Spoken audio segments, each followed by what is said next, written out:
Computer Programming Lab 3. Let's look at my circuit and its program. So first, looking at the program, this program is for a circuit that contains a motor that spins a fan, two LEDs. One is green, it turns on when the motor is spinning. The other is red and turns on when the motor is not spinning. The motor spins for 5 seconds and then stops for 2 seconds. It repeats this cycle 3 times and then stops operating for 6 seconds to indicate it's been reset. There is a normally closed button. It will stop the fan while it is being pressed.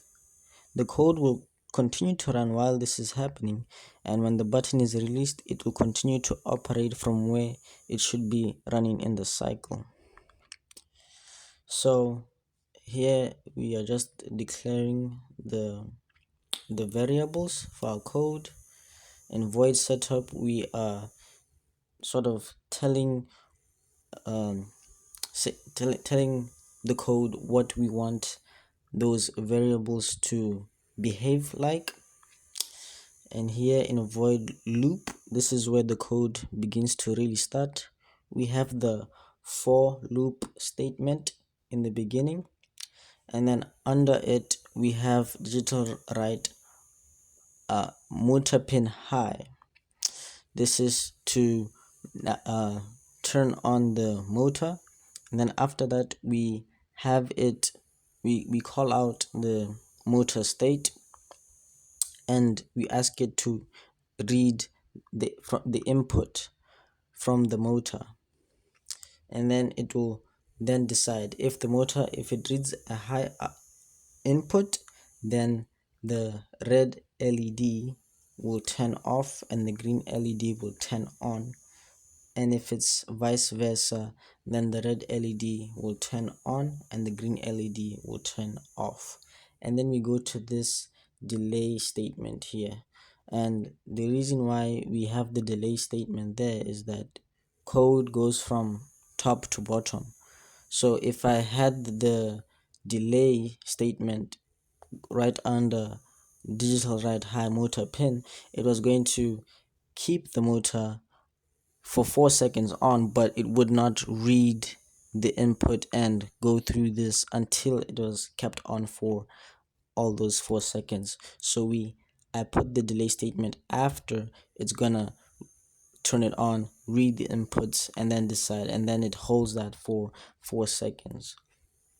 And then now we go, it's while we're still in the loop statement, this is still in the loop statement, we are telling we're turning off the motor, and then we read the input from that, and then if it's high, we still same thing. If it's high, then the red LED on pin 13 should be low, and the green LED on pin 11 should be high. And if that's vice versa, then the opposite happens. And we have delay off time, which is the 2 seconds. It's going to be off for 2 seconds. And once again, I have the delay statement under all of this, because code goes from top to bottom. It reads code from top to bottom, so we want it to turn on, read, and then decide, and then it holds that for 4 seconds, for 2 seconds I meant. And then now we have just exited the loop statement. Out of the loop statement, after going through those loops, it is then going to turn off the motor, make the red LED high, pin 13, and the green LED, which is pin 11, low, and then it's going to have that reset time, which was declared as a variable. Now let us look into my circuit and see.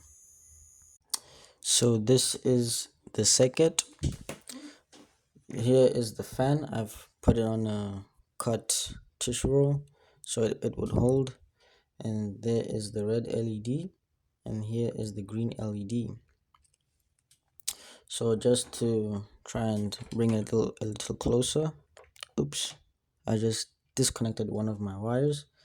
This blue wire is what's going to be reading the input from the motor fan, because if I just adjust my screen here, the wire to the motor fan, which is right here, is in the same line with the blue wire right there.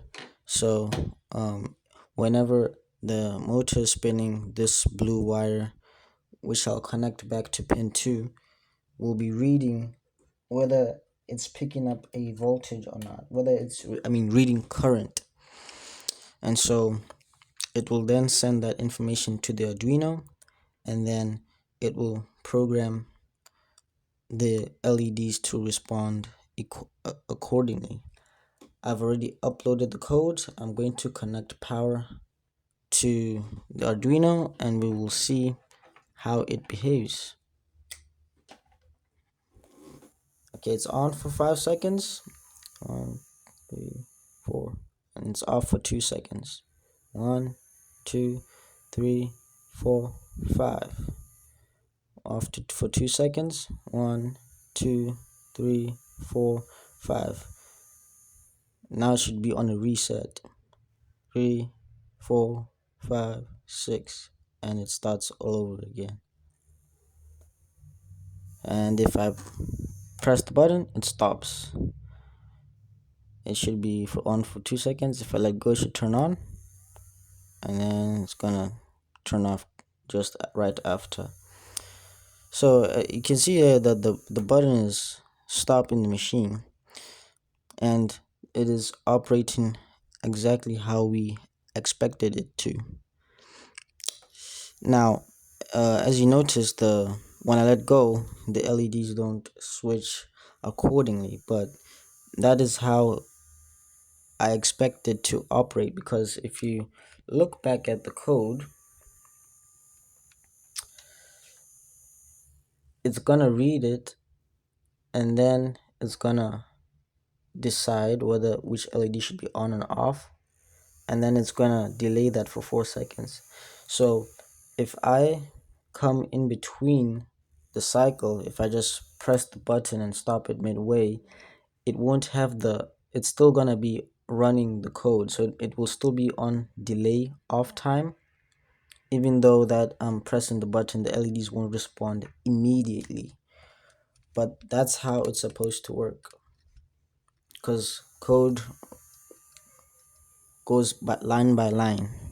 So right now, if I stop it while it's green, it turns off, but the LEDs don't respond because it's still in the code. It's still running delay, so it doesn't respond immediately.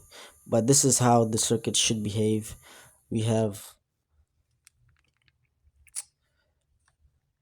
everything here. We have the loop statement, the for loop statement. Cycles is 3, so it's gonna, as you see right there, it is. Cycles is 3. It's gonna add until it gets to 3, and then it's going to go all the way to the bottom.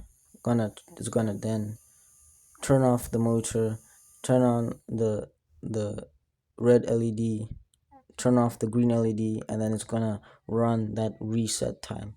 And so the program is running exactly how I expect it to. Thanks for watching.